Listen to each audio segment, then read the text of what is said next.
Alors on va démarrer, je vous propose, je voudrais juste peut-être prier avant d'aborder cette question. Où se trouve Christ maintenant? Seigneur, nous aimons ouvrir ta parole, nous aimons nous laisser interroger par toi. Nous aimons, Seigneur, réfléchir avec toi et ensemble. Alors merci aussi pour ce que tu as pour nous ce soir, que tu puisses nous faire grandir et nous édifier, Seigneur, dans ta parole. Amen. Alors, où se trouve Christ maintenant? Si je vous pose la question, qu'est-ce que vous répondez? Ouais, c'est pas une grande réponse théologique, ouais. C'est là-haut, hein. C'est là-haut, au ciel. Alors, je vous ai mis la définition qui est donnée dans le catéchisme pour la cité. Le troisième jour après sa mort, Christ est corporellement ressuscité de la tombe et il est maintenant, le maintenant est important, maintenant assis à la droite du Père, donc depuis l'Ascension, il est assis à la droite du Père, il règne sur son royaume et intercède pour nous jusqu'à, le jusqu'à est important parce qu'un jour ça s'arrête, jusqu'à ce qu'il revienne pour juger et renouveler le monde entier. Donc ce soir, on va voir entre le maintenant et jusqu'à. On ne va pas faire le après le jusqu'à, puisque le retour de Jésus, c'est... Mireille va un peu l'aborder la prochaine fois, si je ne me trompe pas, dans la dernière séance. On va faire ce maintenant qui date de l'Ascension, et ça tombe bien parce qu'on est tout proche, jusqu'à son retour. Où est-ce qu'est Jésus? Je vais vous mettre un verset qui, je pense, est fondamental sur cette question. C'est Éphésiens 1, versets 20 à 21. Cette puissance, donc la puissance de Dieu, en effet, il l'a déployée dans toute sa force en la faisant agir dans le Christ lorsqu'il l'a ressuscité d'entre les morts et l'a fait siéger à sa droite dans le monde céleste. Là, le Christ est placé bien au-dessus de toute autorité, de toute puissance, de toute domination et de toute souveraineté, au-dessus de tout nom qui puisse être cité non seulement dans le monde présent, mais aussi dans le monde à venir. Voilà, là, on voit une affirmation qui est extrêmement forte. On va y revenir, je ne vais pas la détailler maintenant. L'ascension, c'est vraiment le dernier signe que Jésus va accomplir pour nous sur terre. Et ensuite, il ne reviendra plus sur terre jusqu'à son retour. Et on va voir progressivement ce que ça implique pour nous. Alors la première chose, c'est que dans le texte biblique, il est dit que le Christ s'est rendu au ciel. Alors, dans Isaïe 66, vous avez « Mon trône, c'est le ciel ». Quand Jésus nous enseigne à prier, il dit « Notre Père qui es aux cieux », je vous propose que quelqu'un puisse lire Luc 24. C'est le premier récit de l'Ascension chez Luc. Luc 24, versets 50 à 51. Et après, il a un deuxième récit qui se passe dans les Actes. Et c'est quand même bien qu'on puisse lire ça. Il y en a peut-être un qui peut ouvrir, donc lire Luc 24, 50 à 51, puis un autre lira la Acte 1, versets 9 à 11. Qui veut lire Luc 24? Il les conduisit jusque vers Béthanie, puis il leva les mains et les bénit. Pendant qu'il les bénissait, il les quitta et fut enlevé au ciel. Quant à eux, après l'avoir adoré, ils retournèrent à Jérusalem remplis d'une grande joie. Ils étaient constamment dans le temple, louant et bénissant Dieu. Voilà, merci. Et qui veut lire dans Actes, chapitre 1, et on va lire uniquement les versets 9 à 11.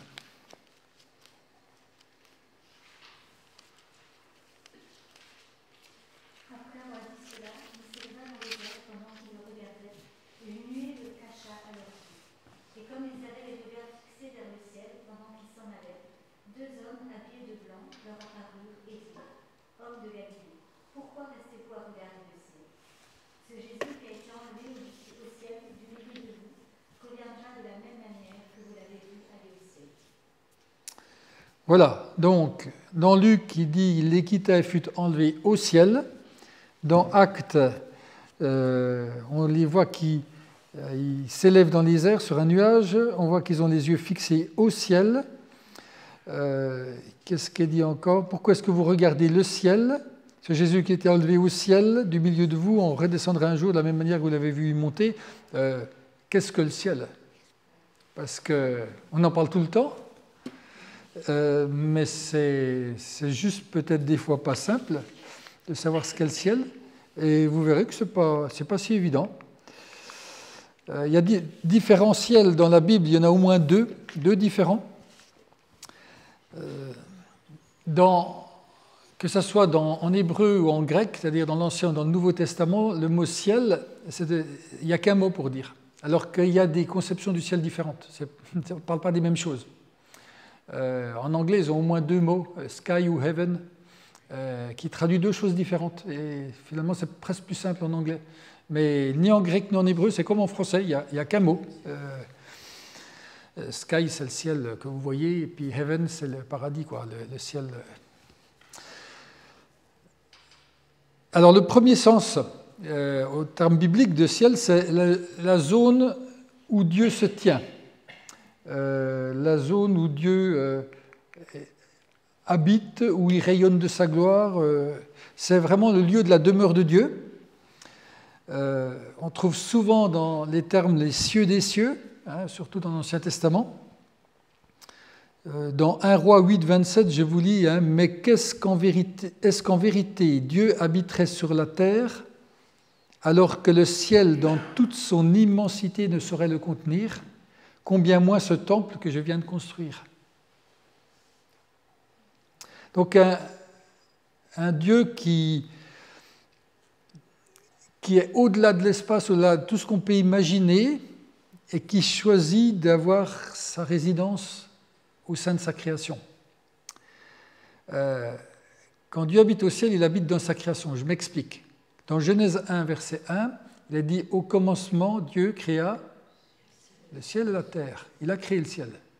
Donc avant qu'il habite au ciel, il habitait ailleurs. Ça va, hein? Et je crois que c'est important. Alors, le ailleurs, il est quelque part, on ne sait pas où. Mais ce qui est intéressant, c'est qu'à un moment donné, il va créer quelque chose, la terre et le ciel, et il va habiter dans le ciel qui est en lien avec cette terre, un petit peu comme s'il avait voulu nous dire vous êtes tellement important, j'ai choisi de déménager pour vous. Et j'ai choisi de venir habiter avec vous. Et ça, finalement, avant que Jésus même vienne sur terre, Dieu, quelque part, a choisi de venir habiter le ciel qu'il avait créé. Il a choisi d'habiter sa création.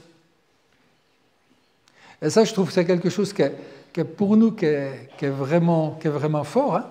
On a un Dieu qui déménage. Il nous crée et déménage pour vivre avec nous. Le ciel, dans l'Écriture, il est peuplé de créatures célestes, hein, les créatures invisibles du Seigneur. Il a dit qu'il est la demeure du Dieu invisible. Alors, Dieu choisit d'habiter au milieu de ses créatures, hein, on l'a vu, il choisit d'habiter le ciel, mais il est aussi dans le temple qui va être fait sur terre. Dans le ciel, il va établir son trône. C'est de là qu'il exerce son règne. Donc on a quelque chose d'un peu étonnant, un petit peu, un peu spécial. Et le deuxième ciel qu'on a dans la Bible, c'est le ciel visible, celui des étoiles. C'est le deuxième sens, c'est le ciel qui est accessible. Et ce n'est pas tellement pour s'opposer au ciel invisible. Je crois que le ciel visible, il nous montre qu'il y a quelque chose. Il a une sorte de témoignage de Dieu, qu'il y a un autre ciel qui est là. Et quand on lève les yeux au ciel visible, parce qu'on ne voit que ça, nous, on sait que derrière, il y a un autre ciel, où Jésus est monté avec son corps glorieux, etc. Hein, dans Acte 3, verset 21, il est dit « En attendant, il doit demeurer au ciel jusqu'au jour où l'univers entier sera restauré. Alors, le ciel, est-ce que c'est un lieu précis? Une fois qu'on a dit tout ça, on va essayer d'affiner un petit peu. Parce que, finalement, est-ce que c'est un lieu localisable? Alors, il y a vraiment deux compréhensions, un petit peu différentes là-dessus. Il y a certains qui pensent que, en lien avec ce texte de l'Ascension, le ciel est vraiment un lieu précis. Jésus est monté au ciel, il est monté dans un lieu précis. Il est passé au travers d'un nuage. Le nuage évoque la gloire de Dieu, la nuée de l'Ancien Testament. Et il a disparu après ce nuage. Un des principaux arguments pour ça, c'est de dire que Jésus, à sa résurrection, il avait un corps spirituel, mais un corps qui fait qu'il n'est plus un esprit comme Dieu. Vous savez que Dieu est esprit, mais Jésus, suite à son incarnation sur terre, a eu un corps qui est devenu humain comme nous, et ensuite qui est devenu un corps spirituel, comme celui qu'on héritera un jour lors du retour de Jésus. Mais ce corps spirituel, même s'il s'affranchit de toutes les lois de la pesanteur, on a vu, Jésus il passe à travers les portes, donc c'est un corps particulier. On ne sait pas en dire beaucoup plus, puisqu'on a peu d'exemples dans le texte biblique. Mais le fait qu'il ait un corps, avec cet argumentaire-là, certains disent il peut être que dans un endroit à la fois. Parce qu'il a un corps physique cette fois, même s'il est spirituel. Il a un corps matériel, on va dire. Et puis l'autre argument pour dire que c'est un endroit spécifique, c'est Jésus qui dit, dans la maison du Père, il y a beaucoup de demeures. Si ce n'était pas vrai, je vous l'aurais dit, en effet, je vais vous préparer une place. Lorsque je vous aurai préparé une place, je reviendrai, je vous prendrai avec moi, afin que vous soyez vous aussi là où je suis. C'est Jean 14. Et nous, pareil, on ne sera pas un esprit, puisqu'au retour de Jésus, à son retour, on aura des corps de résurrection, et ces corps habiteront quelque part. Alors d'autres à côté soutiennent que le ciel peut se définir comme le lieu de la présence de Dieu, et comme Dieu est omniprésent dans tout l'univers, le ciel est partout, et il n'y a pas d'endroit spécifique. Alors très franchement, je pense que c'est assez compliqué comme notion. Ce qui est clair quand même, ce qui est important, je pense, c'est que le ciel, il est quand même rattaché à la terre. Dans le sens où la présence de Dieu est dans sa création. Il a créé le ciel et la terre, et c'est un ensemble. Et souvent, les hommes ont voulu dissocier. Ils veulent dissocier la terre. On voit qu'au retour de Jésus, tout sera réuni. Et donc, le ciel n'est pas si loin. Alors, je ne parle pas en termes kilométriques, on est d'accord. Il n'est pas si loin que ça de la terre. Il y a quelque chose, il y a une interconnexion qui existe. On ne peut pas le voir, ce ciel. Il nous est caché, parce qu'il fait partie du monde invisible. Il y a des anges autour de nous, par exemple, qui sont sur Terre, qui interviennent sur Terre. On ne les voit pas, sauf s'ils prennent une forme humaine. Il y a le premier cosmonaute russe, quand il est revenu de l'espace, il a dit que Dieu n'existait pas parce qu'il ne l'avait pas vu. Mais c'est stupide, excusez-moi, mais il ne pouvait pas le voir. Ça fait partie des choses invisibles. Et je ne sais pas si vous vous rappelez cette histoire du serviteur d'Élysée. Ils sont entourés par une armée, je crois, de Syriens, et ils sont hyper stressés, surtout le serviteur, parce qu'il ne voit pas quelque chose qu'Élysée est en train de voir. Puis Élysée lui dit, regarde tous les anges et les chariots de feu qui entourent la ville. Et il voit ce ciel, ce monde invisible qu'elle a, et que Dieu lui donne la possibilité de voir. C'est pour ça que je dis, il n'est pas forcément si loin, ce ciel. Il est en interaction avec nous. Il ne faut pas le voir comme étant quelque chose de... Voilà, quelque part au ciel. Non, le ciel vient rencontrer la terre. Étienne, quand il est en train de mourir, lapidé, il va dire, c'est acte 7, rempli du Saint-Esprit, leva les yeux au ciel et vit la gloire de Dieu, et Jésus debout à la droite de Dieu. Alors il s'écria, écoutez, je vois le ciel ouvert, le Fils de l'homme debout à la droite de Dieu. Il est vivant là. Il n'est pas, c'est pas une mort, une expérience de mort imminente, ou je ne sais plus comment on appelle ça. C'est vraiment, il est vivant, il est là. Il voit quelque chose que personne ne voit, un peu à la mode d'Élysée. C'est pas non plus juste une vision pour lui raconter quelque chose. Je crois vraiment qu'il voit quelque chose. Et voilà, c'est juste pour nous encourager, ce ciel. Alors, je ne sais pas vous dire où il est, je ne sais pas comment il est localisable ou pas. Un jour, on le saura, mais ce que je sais, c'est ce qui doit vraiment nous encourager, c'est qu'il est tout proche. Il est tout proche. Il est au contact de la terre, et on sait qu'un jour, le ciel va descendre sur la terre au retour de Jésus, et ça constituera un espace qui sera totalement imbriqué, unifié. On va habiter l'ensemble.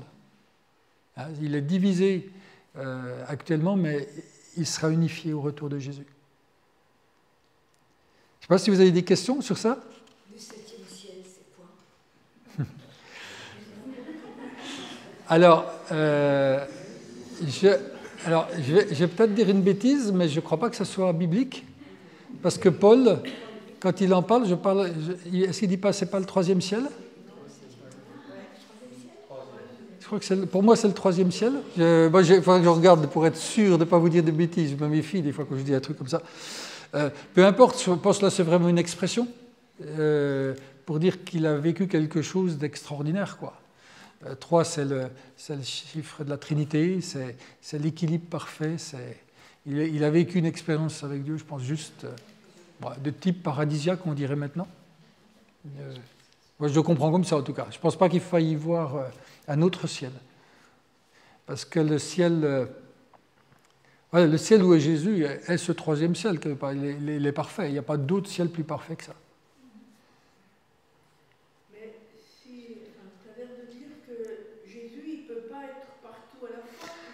Alors, je n'ai pas dit aussi clairement que ça parce que j'en sais rien. Je me pose la question moi-même. Il y a vraiment 2 théories.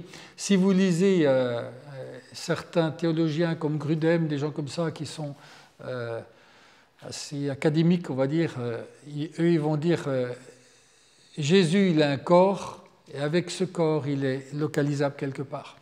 Mais vous lisez N.T. White qui est anglican, qui est aussi très intéressant. Lui, il ne le voit pas du tout comme ça.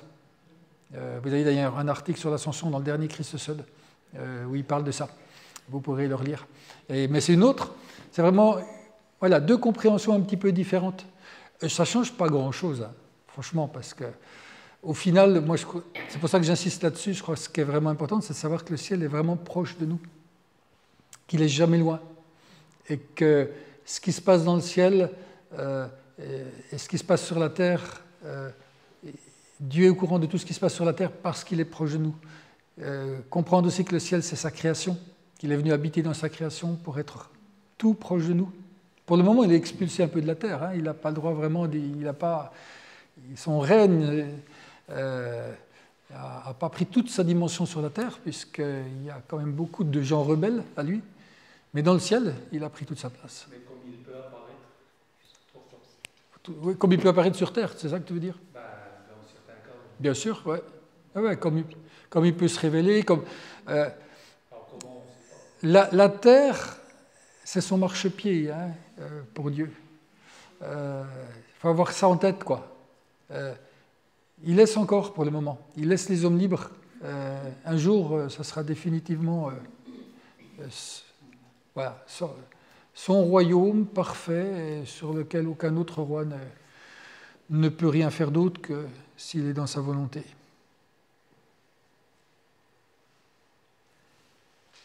D'autres choses? Alors, ensuite, après qu'il soit rendu au ciel, il est dit que le Christ a reçu gloire et honneur, il siège à la droite de Dieu. Alors, autant on a les évangiles qui nous parlent du ministère de Jésus sur terre, autant on a peu de choses qui nous parlent du ministère de Jésus au ciel. On a 4 évangiles qui racontent tout ce que vous voulez, enfin on sait plein de choses, Mais ce que fait Jésus au ciel, on sait peu de choses. Vous verrez, on sait certaines choses, mais on a peu d'éléments, globalement. Je vais juste vous relire Éphésiens 1, qu'on avait lu tout au début. Cette puissance, en effet, il l'a déployée. Donc la puissance de Dieu. Je vais vous le remettre comme ça, vous l'avez sous les yeux, c'est plus simple. Voilà. Cette puissance, en effet, il l'a déployée dans toute sa force. Donc c'est une puissance qui est dans toute sa force. En la faisant agir, cette puissance, dans le Christ. Donc en gros, Dieu a mis toute sa puissance et sa force en Jésus pour le ressusciter. Je pense qu'on le lit comme ça, mais on n'a pas toujours cette notion ouais, que Dieu a vraiment déployé toute sa puissance. Parce qu'en fait, là, c'était contre la mort, vous savez, c'est le dernier ennemi qui sera vaincu, qui n'a été vaincu qu'au travers de Jésus, pour le moment. Il a mis toute sa puissance pour vaincre la mort, pour terrasser Satan à ce moment-là. Et il a fallu qu'il mette, si j'ose dire, la sauce, quoi. C'est pas un petit truc, la résurrection. C'est Dieu qui déploie toute sa puissance et toute sa force. Et je pense que ça, c'est important qu'on le garde en tête. Lorsqu'il l'a ressuscité d'entre les morts, il l'a fait siéger à sa droite dans le monde céleste. Donc l'a fait monter et l'a fait asseoir à sa droite, à côté de son trône, à droite de son trône, dans les lieux célestes. C'est-à-dire, il lui a donné à celui que le diable avait décidé d'éliminer, à celui que le diable avait sous sa coupe, avait quasiment terrassé, il a fait sortir la tombe. Il était le mettre à sa droite et il dit, toi tu reçois toute autorité, toute puissance, toute sagesse, etc. Ça c'est ce qu'a fait Dieu. Et c'est ce qui nous sauve. Hein. Et je pense que c'était vraiment une énergie qui est juste considérable, dont on n'a juste pas idée, quoi. Et pour lui donner toute autorité, toute puissance, toute domination, toute souveraineté au-dessus de tout nom, etc. C'est ça quand on parle, le Christ a reçu gloire et honneur dans les actes, ou dans ces textes-là, la gloire et l'honneur, c'est ça. C'est toute gloire et tout honneur. On ne peut pas avoir plus haut que ça, ni sur la terre, ni dans les cieux. Juste avant sa mort, Jésus prie justement dans ce sens-là, c'est Jean 17, verset 5. « Et maintenant, Père, revêt-moi de gloire en ta présence, donne-moi cette gloire que j'avais déjà auprès de toi avant les origines du monde. » Jésus a vraiment conscience de la puissance de Dieu, de la gloire de Dieu. Et il sait que c'est ça qu'il va récupérer. Et c'est ça que Dieu va lui donner. Il avait accepté de quitter cette gloire en venant sur terre. Et voilà, c'est dans ça qu'il va rentrer, quoi. Donc ça, on le retrouve chez les évangélistes, on le retrouve chez Pierre, chez Paul. Paul, par exemple, dans les Philippiens 2,9, il l'a élevé, en parlant du Christ, à la plus haute place. Donc il dit la même chose que dans Éphésiens, où il a été élevé dans la gloire, dans 1 Timothée 3,16, où il a ainsi, ça c'est les Hébreux 1, verset 4, il a ainsi acquis un rang bien plus éminent que celui des anges, dans la mesure où le titre que Dieu lui a donné est incomparablement supérieur au leur. Un rang bien plus éminent que celui des anges. Je pense que là aussi, on n'imagine pas la gloire de Dieu.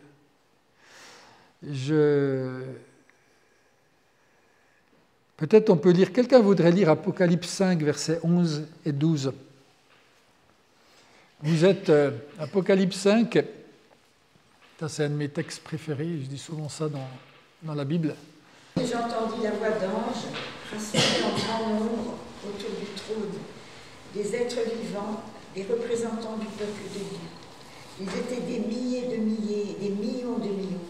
Ils disaient d'une voix forte, il est digne, l'agneau qui fut égorgé, de recevoir la puissance, la richesse, la sagesse et la force, l'honneur et la gloire et la louange. Voilà, merci. Apocalypse 5, c'est le moment on nous fait voir dans le ciel ce qui se passe sur la terre. C'est-à-dire le moment où il y a l'hésitation, qui c'est qui va venir pour régler le plan de Dieu sur terre, pour permettre aux hommes d'avoir le salut. On voit ce livre scellé que personne ne peut ouvrir. Ils font le tour, ils ne trouvent personne. Et il y en a gens qui pleurent quand ils regardent ça. Il y en a un qui arrive, c'est Jésus. Il dit, moi j'irai. Il y va. On sait ce qui s'est passé. On le retrouve dans ce texte en agneau immolé. Et on voit cette scène juste incroyable où c'est le chœur des anges. Ce n'est pas 10 ou 100 anges, le chœur. Hein. Ils étaient des milliers et de milliers et des millions de millions. Ça, c'est la louange à Jésus dans les cieux, à son retour à l'ascension. C'est comme ça qu'il a accueilli, quoi. L'agneau immolé. Des millions d'anges devant lui. Il faut, voilà, de temps en temps, ça fait du bien de voir un tout petit peu, d'imaginer un peu ce que ça peut être. On ne peut pas l'imaginer, hein, parce qu'on n'y arrivera jamais. Mais elle disait d'une voix forte, il est digne l'agneau qui fut égorgé de recevoir la puissance, la richesse et la sagesse, la force et l'honneur et la gloire et la louange. Voilà ce qu'est la gloire et l'honneur de Jésus à son retour au ciel.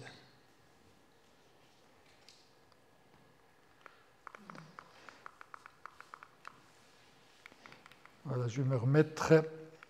Et la deuxième chose, Jésus siège à la droite de Dieu. Ça, c'est une promesse, une prophétie de l'Ancien Testament. Vous avez ça au psaume 110. Je vous la lis. L'Éternel Dieu dit à mon Seigneur, viens siéger à ma droite jusqu'à ce que j'aie mis tes ennemis comme un escabeau sous tes pieds. En remontant au ciel, cette prophétie, elle est accomplie. Viens siéger à ma droite. Tous les Juifs pensaient que c'était David. Hein. On parlait de David. En fait, on parlait de Jésus. C'est ces psaumes messianiques qui sont un peu cachés. Viens régner, viens t'asseoir à ma droite. La prophétie est accomplie à l'ascension. Christ est assis parce qu'il a accompli sa mission de rédemption, de sauvetage de l'humanité. Vous savez, un petit peu comme vous avez fait un bon boulot, je m'excuse, c'est un peu trivial, hein, mais vous avez fait un bon boulot, puis vous allez vous asseoir et boire un coup, une bière fraîche ou je ne sais pas quoi, vous avez bien chaud, et vous allez, waouh, puis vous savez, content d'avoir fait le boulot, quoi. Alors, on ne peut même pas comparer une seconde, on est bien d'accord, mais juste que Jésus a pris le temps de s'arrêter et s'asseoir.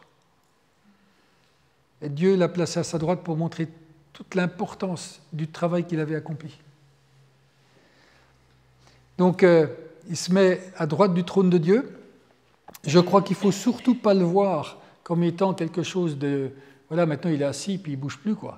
C'est pas la reine d'Angleterre. Hein, il règne, Jésus. Il a des choses à faire. Hein. Ce n'est pas parce qu'il s'est assis à ce moment-là qu'il ne s'est pas relevé pour bosser. Hein, parce qu'on le voit dans l'Apocalypse. Apocalypse, on le voit marcher au milieu des 7 chandeliers d'or dans le ciel. C'est Apocalypse 7... Apocalypse 2.1, hein, c'est en rapport avec les églises, les 7 églises. Il s'est mis dans toutes sortes d'activités, mais ce psaume 110 où il est dit « J'ai mis tes ennemis, viens siéger à ma droite jusqu'à ce que j'ai mis tes ennemis comme un escabeau sous tes pieds ». Donc là, il siège à la droite, il n'a pas encore ses ennemis comme un escabeau sous ses pieds. Tous ses ennemis ne sont pas encore terrassés. Ça sera à son retour. On est dans cet entre-deux. Mais ce psaume 110, il est répété à peu près 33 fois dans le Nouveau Testament pour dire l'importance de cette prophétie. Comment elle a été prise et reprise en particulier par les apôtres. Et ça a vraiment une grande influence dans la compréhension de ce qu'est Christ une fois qu'il est monté au ciel. Alors, dans ce que Christ fait, dans ce qu'il est au ciel, il y a déjà ce premier point, il a reçu toute autorité, toute puissance, toute domination, toute souveraineté sur l'univers. Il y a beaucoup de versets, vous les trouverez, ils sont dans le texte que je vous envoie, beaucoup de versets qui parlent de ça. Cette domination n'est pas complète, hein, certains ennemis ne sont pas terrassés complètement. Il y a des poches de résistance sur cette terre, on en est tous conscients parce qu'on le voit tout le temps. Il y en a qui refusent Christ. Et comme je vous ai déjà dit, 1 Corinthiens 15, 25 et 26, le dernier ennemi qui sera terrassé, c'est la mort. Et je crois que ça, c'est un point qui est vraiment important pour nous. On le sait, mais je crois qu'on ne le réalise jamais assez. On va me dire, c'est peut-être facile de dire ça, mais je crois quand même que justement, plus c'est dur, plus on doit se le dire. De quoi aurions-nous peur? Parce que Christ est avec nous. Et il a toute autorité et toute puissance. Et quoi qu'il nous arrive, quoi que puissent nous faire les hommes, même jusqu'à nous prendre la vie, n'ayons pas peur. On sait à qui on appartient, on sait où on va, quoi.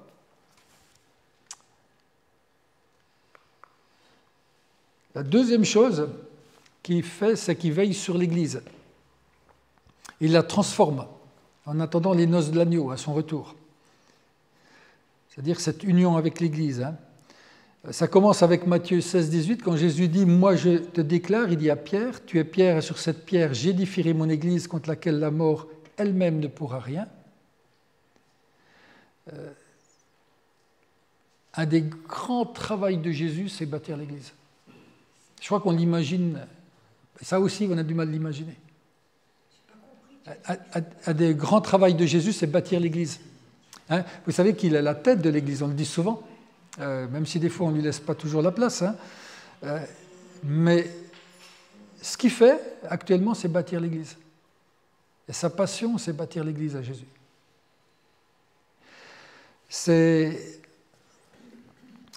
Il sait que Satan et toutes les forces de l'enfer sont prêtes à tout faire pour empêcher que l'Église se bâtisse et puisse grandir. Ça, il ne faut jamais l'oublier. Donc il y a aussi une lutte dans l'Église. Il y a aussi une lutte au travers de la vie de l'Église. Et cette lutte, elle est spirituelle, elle n'est pas faite de chair et de sang. Dans Éphésiens 3.10, il est dit que son désir est que les autorités et les puissances dans le monde céleste puissent connaître par le moyen de l'Église les aspects infiniment variés de sa sagesse. Donc, que vraiment l'Église soit celle qui montre la sagesse de Dieu et la diversité de Dieu et qui il est. Et c'est une sacrée responsabilité pour nous. Nous sommes là pour montrer qui est Dieu. Non seulement aux hommes, mais jusqu'aux autorités dans les lieux célestes. Et démontrer la créativité de Dieu, le plan qu'il a pour l'humanité, enfin, c'est le job de l'Église, quoi. Et tout son travail, c'est de rendre l'Église belle. Ça fait 2000 ans qu'il travaille à ça. Ça fait 2000 ans que l'Église peut décevoir, on est bien d'accord. Mais ça fait 2000 ans que l'Église vit et qu'elle continue et qu'il y a des pans complets qui disparaissent, si on regarde l'histoire de l'Église. Mais en même temps, elle est toujours là. Et il a voulu, c'est Éphésiens 5, 27, se présenter cette Église à lui-même, rayonnante de beauté, sans tache, ni ride, ni aucun défaut, mais digne de Dieu et irréprochable. Ça, c'est son but pour son retour. On n'y est pas encore. On est bien d'accord. Mais c'est vraiment son travail principal. Et lui a fait ce choix, et ça aussi c'est un choix étonnant, de s'unir avec l'Église. Il a donné sa vie pour l'Église. Pas simplement pour moi ou toi, mais pour l'Église. Parce que tellement il a à cœur l'Église. C'est pour ça que ça vaut le coup de se battre pour que l'Église vive et se battre pour que l'Église continue, parce que c'est le cœur même du projet de Dieu. Des fois, on est tellement individualiste, on pense à mon salut à moi, mais le salut de Dieu, il va plus loin que mon propre salut. Il est pour bâtir cette Église. Je vous lis Apocalypse 19, 7, 8. « Réjouissons-nous, exultons d'allégresse, apportons-lui notre hommage. Voici bientôt les noces de l'agneau. » Sa fiancée, donc l'Église, s'est préparée. Et lui était donné de s'habiller d'un lin pur éclatant. 19, 7 à 8. Ce lin représente les actions justes de ceux qui appartiennent à Dieu. Donc, ce que nous faisons, concrètement, a du sens. Ne nous décourageons pas. Des fois, on ne voit pas. Des fois, on se dit, qu'est-ce que je fais? À quoi ça sert? Ce que nous faisons a du sens. Il fait partie de l'habillement de l'Église. Il fait partie de comment Jésus veut la voir et comment il veut la voir se préparer. Alors, on peut voir tout ce qui ne va pas dans l'Église. Moi, j'ai envie de voir comment Dieu la voit. Pas la voir de manière irréaliste, mais c'est la voir comme on aime sa fiancée. C'est-à-dire, sa fiancée ou sa femme, on l'aime pas, on l'aime et on la voit d'une manière particulière. Même les choses plus négatives, on va les aimer, on va essayer de les travailler, on va essayer de faire avec. Ce qui est terrible, c'est quand on ne voit plus ça, quand on a perdu cette vision-là. Et je crois que dans l'Église, c'est la même chose. C'est cette vision de ce qu'est la beauté de l'Église, parce que Dieu l'a voulu comme ça. Et voilà son projet.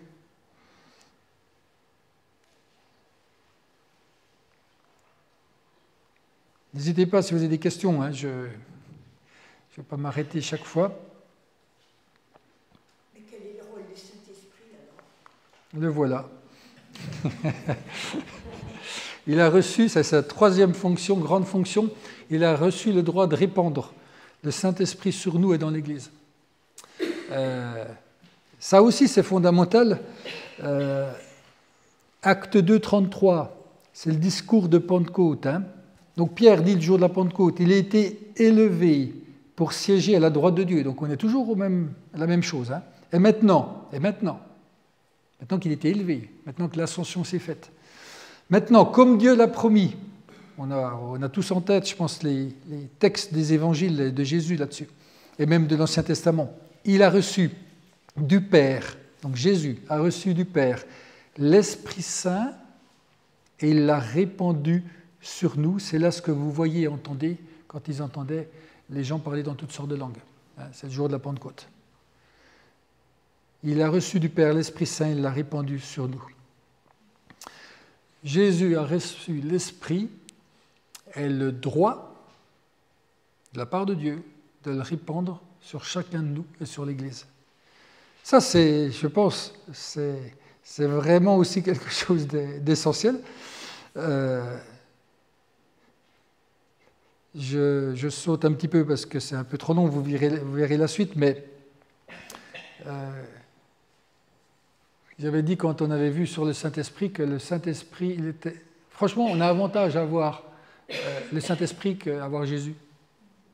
Et ça, c'est peut-être choquant quand on entend comme ça, mais je crois vraiment. On a un vrai avantage, parce que le Saint-Esprit, il habite en nous.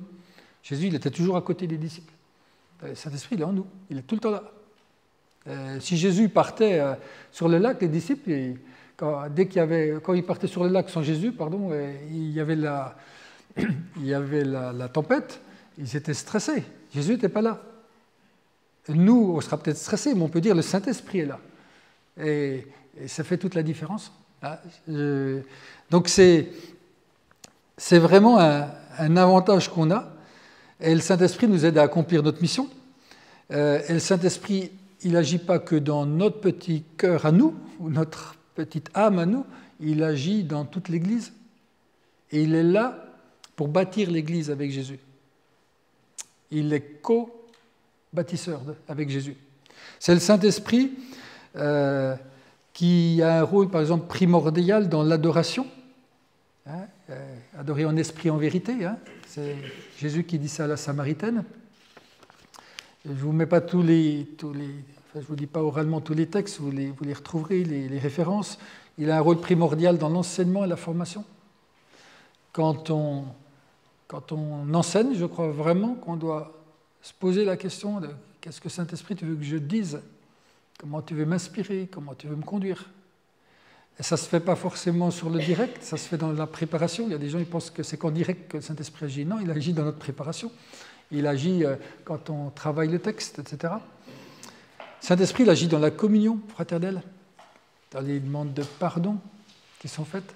Il y a des choses qui sont justes, qu'on voit, qui sont juste incroyables, parce que je crois que c'est le Saint-Esprit qui y préside. Le Saint-Esprit, il agit dans l'évangélisation, notre engagement social, dans le travail. Il y a des choses qui permettent, qui ne sont juste pas humaines.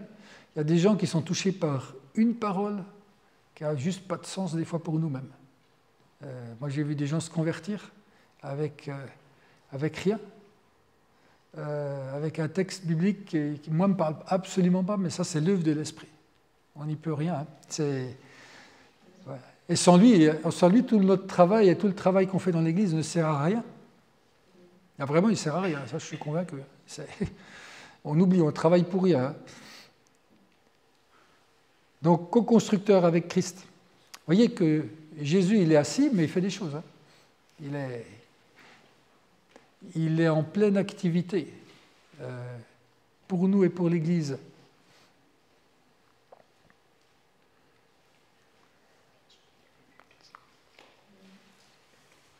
S'il n'y a pas de questions, je continue.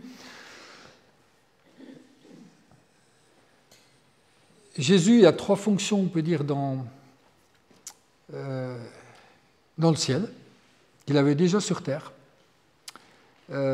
Jésus, c'est un roi, et l'ascension, ça couronne ça. On a toujours voulu le faire devenir roi sur terre. Et chaque fois, il a dit non, ça je ne veux pas, je ne rentre pas là-dedans.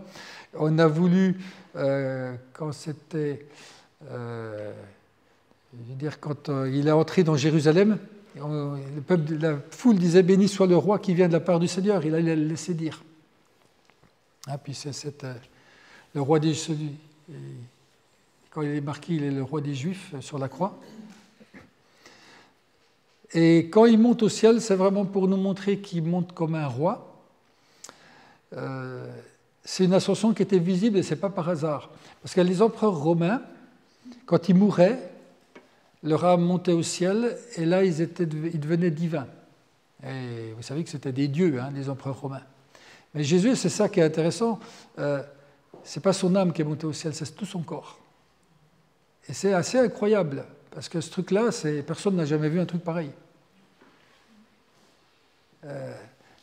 Et par là, il démontrait qu'il était bien plus grand, bien plus honorable que n'importe lequel des plus grands empereurs romains. Il n'y avait pas de comparaison. Et l'ascension, ça veut aussi nous dire ça. Il a vraiment endossé sa fonction de roi. Il n'a pas voulu le faire sur terre, mais à partir de l'ascension, il prend tout ça. Et il devient vraiment ce roi puissant, ce roi de gloire qui règne. Son deuxième fonction, c'est la fonction de prêtre. Alors vous savez qu'il a effacé nos péchés à la croix. Et ça, c'est l'action d'un prêtre. Avant, les prêtres, ils faisaient un sacrifice. Et chaque fois que nous nous repentons, il efface nos péchés. Il continue de le faire. Ce n'est pas une fois pour toutes cet effet, puis maintenant il n'y a plus rien pour nos péchés. Si, ça continue. Cette action, elle est perpétuelle. Elle ne s'arrête pas. En plus, comme le grand prêtre, il va nous conduire dans la présence de Dieu. Vous savez que le grand prêtre, il rentrait dans le Saint des Saints, dans le lieu très saint du temple, qu'une fois par an. Et que c'était, voilà, il devait vraiment faire attention parce qu'il risquait sa peau en rentrant là-dedans. Et quand Jésus rentre dans le ciel, c'est encore le Saint des Saints puissance 1000, ou je ne sais pas comment dire. Il n'y a pas de comparaison avec cette petite pièce carrée du temple. Je vous lis Hébreux 6, versets 19 et 20. Peut-être quelqu'un veut le lire, celui-là. Hébreux 6, 19 et 20, et quelqu'un d'autre, Hébreux 10, 19 à 22.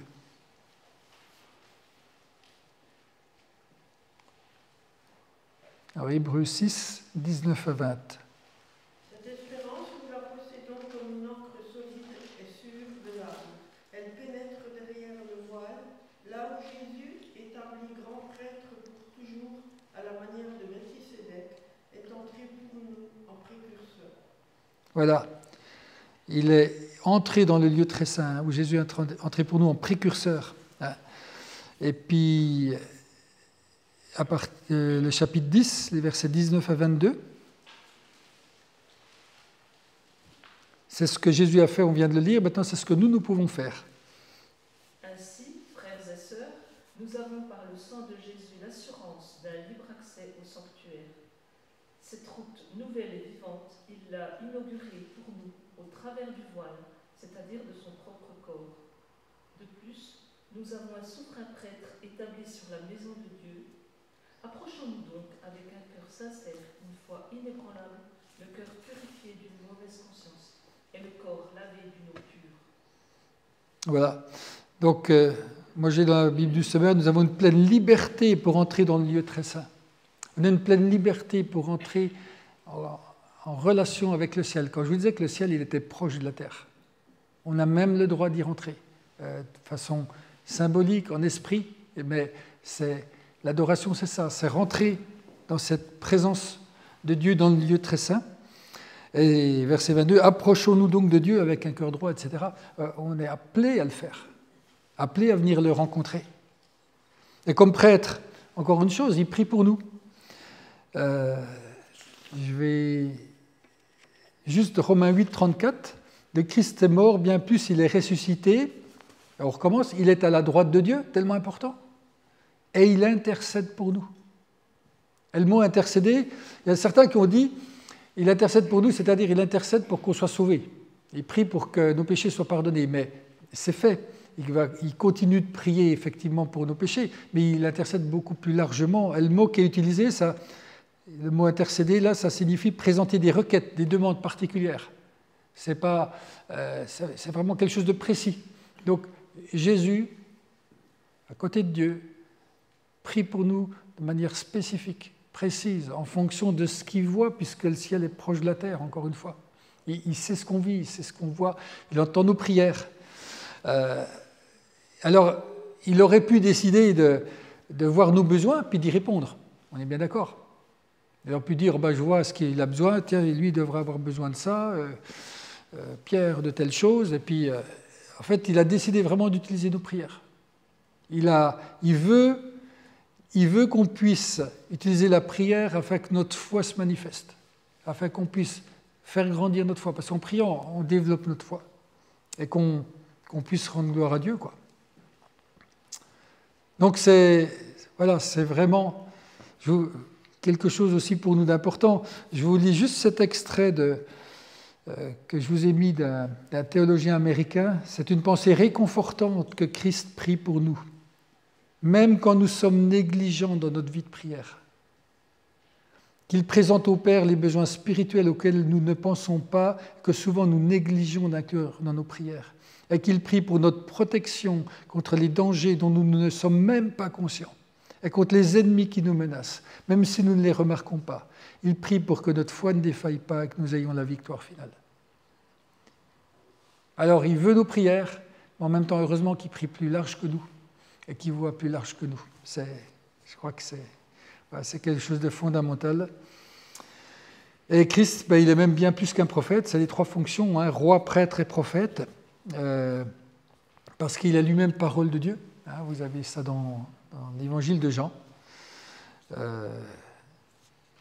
Il est la parole de Dieu et il continue de parler au travers du Saint-Esprit. Et cette parole continue de parler au nom de Dieu, et de nous renouveler, et de nous toucher.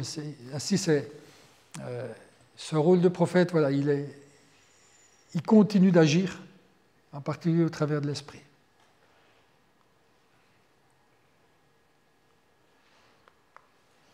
Alors, je vais terminer avec ce chapitre. Quelle importance pour nous, tout ça?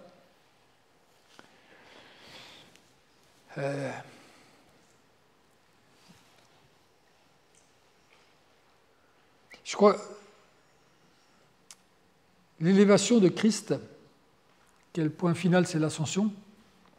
On sait qu'elle commence à la croix, avec Jean qui dit Jésus a été élevé sur la croix. Parce que la croix, c'est l'endroit le plus bas qu'on puisse imaginer, le plus horrible, le plus quasiment le point final de tout, et en même temps, c'est le point de départ de tout. Donc à la fois le point le plus bas et le premier moment de l'élévation de Christ. La croix est là, c'est ce point pivot, en fait, là où commence l'élévation, et ensuite elle continue par la résurrection et puis l'ascension. C'est clair qu'on a un Dieu qui est capable de dominer sur toute chose, mais qui reste des hommes qui sont orgueilleux et rebelles, et dont on fait partie, je crois. Il a dit qu'un jour, les orgueilleux seront abaissés. Et je pense que ça fait partie du processus de tout chrétien. Si on ne connaît pas ce processus d'être abaissé et humilié comme Christ, c'est ce qu'on appelle la repentance, hein, se tourner vers Dieu, reconnaître nos péchés et dire « Franchement, sans lui, je ne peux rien faire ». On ne peut pas connaître ce processus d'élévation. Alors, et nous, on est dans cet état intermédiaire, c'est pas encore l'ascension pour nous. On est ressuscité spirituellement, et puis on est dans cet état en attendant l'ascension, le retour définitif de Jésus. Mais il a commencé ce processus de relèvement dans nos vies, mais on a dû passer par un temps d'abaissement. Et c'est vraiment l'élévation, c'est le thème central du début de la prédication de Pierre à la Pentecôte. Et tout son but, à ce moment-là, pour Pierre, c'est de comparer les prophéties de l'Ancien Testament pour dire ces prophéties de l'Ancien Testament sont accomplies. Et sa conclusion de son message à la Pentecôte, c'est ça, et c'est vraiment important pour nous, je crois. Voici donc ce que tout le peuple d'Israël doit savoir avec une entière certitude. Dieu a fait Seigneur et Messie ce Jésus que vous avez crucifié. Celui que vous avez abaissé à un tel point, Dieu l'a fait Seigneur et Messie.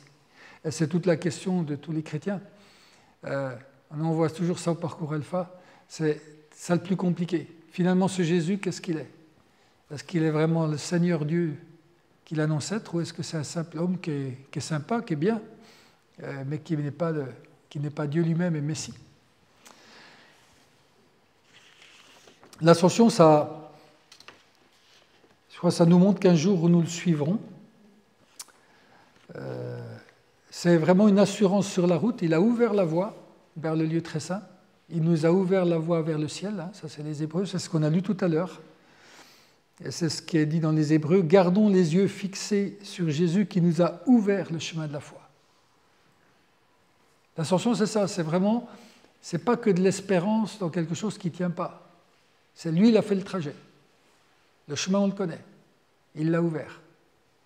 Et la deuxième chose, c'est une assurance sur la place, parce qu'il est monté au ciel, il nous dit « je vous prépare une place là-haut ». S'il a pu y monter lui-même, il a la force et la puissance pour nous y faire monter aussi. Et ça renforce, je trouve. On a besoin aussi de quelques certitudes. Et pour moi, l'ascension, c'est cette certitude qu'il l'a fait, il peut le faire à nouveau. Et l'importance pour nous, la deuxième chose, c'est dès à présent, on peut prendre le rôle de Christ. Et c'est vraiment important pour nous de comprendre ça. On n'est pas juste appelé à être sauvé, mais on est appelé à suivre Christ et à reprendre son job. Il est parti. Ce n'est pas l'Esprit qui reprend le job de Jésus. L'Esprit, il est en nous pour nous faire accomplir le travail de Jésus. Jésus a lui-même dit qu'on ferait les plus grandes choses que lui. Si on faisait déjà presque aussi bien que lui, ça se trouverait déjà formidable. Mais c'est ça qu'on doit avoir en tête, quoi. Son départ, ça implique notre embauche. Parce qu'il est parti, il a besoin de quelqu'un qui prenne le rôle pour faire ce qu'il a fait ici. C'est son choix, hein. Pas qu'il avait besoin de nous, qu'il ne peut pas faire sans nous, c'est son choix. Il a décidé de nous utiliser. Et ces trois rôles, roi, prophète et prêtre, roi, prophète et prêtre, ils sont depuis le départ. Si vous regardez Adam et Ève, ils étaient les rois du jardin, c'est eux qui gouvernaient le jardin. Ils étaient prêtres, ils étaient en relation personnelle avec Jésus, il n'y avait même pas besoin de sacrifice. Et ils étaient prophètes, ils parlaient avec Jésus, avec Dieu, en son nom, enfin la communication était permanente, ils parlaient pour Dieu et avec Dieu. La chute arrive, elle liquide tout ça. Les hommes ne sont plus rois, mais on domine sur eux. La nature, même des fois, devient tyrannique avec les hommes. Enfin, tout est bouleversé. Les hommes ne parlent plus pour Dieu parce qu'ils ne le connaissent plus. Le côté prêtre a disparu. Il faut réintroduire des sacrifices, des intermédiaires. En fait, c'est vraiment... Toutes ces fonctions ont été cassées. Et quand Christ est venu sur terre, il a rétabli cette fonction. Il nous a permis de recommencer de vivre de cette manière-là, avec ces trois fonctions-là. Et je crois qu'on doit vraiment jouer un rôle, par exemple, prophétique sur terre. On doit parler pour Dieu. On doit parler à sa place. Pas parce qu'il ne peut pas, parce qu'il a décidé de nous utiliser pour parler pour lui. Et on peut le faire de multiples façons, hein. Mais notre rôle prophétique, c'est parler pour Dieu. C'est des fois aussi être à l'écoute de ce que Dieu veut nous dire, là où il veut nous emmener, vers certaines personnes, comme il ouvre des portes, comme il conduit dans certaines situations. On doit, je crois, vraiment développer ce rôle où nous parlons pour Dieu. Nous sommes des prêtres, et ça vous le savez tous, hein, c'est tout le Nouveau Testament, les Épîtres. Nous sommes une communauté de rois prêtres, c'est Pierre qui dit ça. Nous formons un temple spirituel. Nous sommes des prêtres capables d'entrer dans le lieu saint et très saint. Nous pouvons offrir nos corps en sacrifice. Enfin, toutes ces choses-là, c'est notre vie. Et nous devons, en tant que chrétiens, vivre comme des prêtres. Dans cette relation avec Dieu, dans cette proximité. Et ça, c'est notre partie à nous, hein. Et on participe au règne de Christ. Nous sommes en mesure, je dirais, de partager au moins en partie son autorité sur l'univers. Je vous lis ce texte, Éphésiens 2,6. Par notre union avec Jésus-Christ, Dieu nous a ressuscités ensemble et nous a fait siéger ensemble dans le monde céleste. Par notre union avec Jésus-Christ, Dieu nous a ressuscités ensemble et nous a fait siéger ensemble dans le monde céleste. C'est au passé que Paul parle. Depuis qu'on est ressuscité spirituellement, nous siégeons dans les lieux célestes. Alors, pas physiquement, hein, on est d'accord. On a encore bien les pieds sur terre, mais on a accès à cette autorité que Dieu veut donner, pas pour nous être autoritaires, mais parce que c'est une autorité qu'il a reçue. Et cette autorité nous permet en particulier de combattre les esprits du mal dans le monde céleste. Là, je vous ai mis plusieurs références. Et pour combattre avec les armes que Dieu nous donne pour cela. Il y a des chrétiens qui pensent qu'il n'y a pas de combat spirituel. Il n'y a pas de puissance hostile. Qu'il n'y a pas de mauvaise puissance. Si, toute la Bible dit le contraire. Alors, si on veut faire sa propre théologie, on peut, mais franchement, rien dans la Bible peut nous faire dire ça. Et ce combat, il est là. Ce combat, il existe. Il est présent. Il ne faut pas s'étonner. Il ne faut pas s'étonner que des fois, ça soit compliqué. Il ne faut pas tout voir en combat spirituel, je suis bien d'accord. Mais, parce que la vie est déjà dure en elle-même, hein, même sans que le diable s'en mêle. Mais il y a aussi ce combat spirituel. Il y a des choses qu'il veut absolument empêcher. Et il y a des armes pour ça. Et on doit pouvoir aussi savoir vivre cette autorité que Dieu nous a donnée. Et déjà pour nous protéger, quand j'entends des gens qui ont peur de ce monde de démons et tout ça, moi je dis, mais l'autorité que Christ nous confère à la croix, ce sang qui a coulé, nous permet de ne pas avoir peur. C'est une prise d'autorité de dire, je n'ai pas peur. Ça commence par ça. Je n'ai pas peur parce que son sang me protège. Parce que ce qu'il a fait à la croix me protège. Je n'ai pas peur. Et avant de se battre, il ne faut déjà pas avoir peur. Parce que si vous avez peur, vous n'allez même pas vous battre. Donc, commençons par ça. Mais n'ayons pas peur, quoi. Partageons cette autorité avec lui. Alors, je sais qu'on n'aime pas trop ça parce que chez les Ménons, on est plutôt pacifiste. Mais je crois qu'il ne faut pas être naïf. Il y a cette guerre spirituelle qui existe. Et nous avons y participé. Voilà, je vais m'arrêter là. Je voudrais juste encore vous dire Peut-être en résumé, la signification fondamentale de l'ascension, c'était déjà pour les disciples les convaincre que Jésus était vraiment parti, qu'il ne reviendrait pas. Il fallait qu'ils le voient. Vous savez, on a besoin de voir des choses pour y croire. C'est qu'on ne les a pas vues, on ne croit pas vraiment que c'est vrai. Donc il a permis que les disciples le voient. Il est vraiment parti. Maintenant, vous passez à la suite. Vous passez à autre chose. Vous attendez l'Esprit. Et c'est prouvé, la deuxième chose qui est fondamentale, que Jésus est Seigneur, Kurios, ce titre qu'on devait donner aux empereurs romains, il est attribué à Jésus, il est Seigneur, et ça avait tellement de sens à ce moment-là. Le seul Seigneur, c'est Jésus, ce n'est pas l'empereur. Qu'il est Seigneur et Messie. Et ce retour au Père, c'est... allez, il n'y a pas de foufrou, il n'y a pas de grande fanfare ou je ne sais pas quoi, c'est juste, il monte.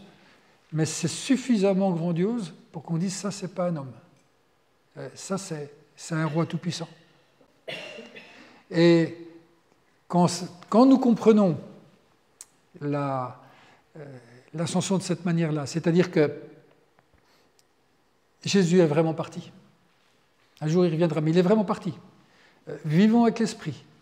Acceptons qu'il soit Seigneur et le Messie qui était promis. Et nous, prenons son rôle au sérieux. Soyons ses prêtres, ses prophètes et ses rois, et prenons cette autorité qu'il veut nous donner. Je vous rappelle que c'est un roi serviteur. Tous ceux qui sont tentés par l'autoritarisme, ce n'est pas ça un roi. Jésus, c'est le roi serviteur. Acceptons l'abaissement puis l'élévation, parce que ça fait partie de notre vie, la souffrance puis la gloire. La gloire, on ne la connaît pas complètement. Un jour, on la connaîtra complètement. Mais voilà, je pense que quand vous vivrez ce temps de l'ascension, rappelez-vous ça. Il nous a donné la preuve qu'il a toute cette autorité et que c'est nous qui devons prendre la suite.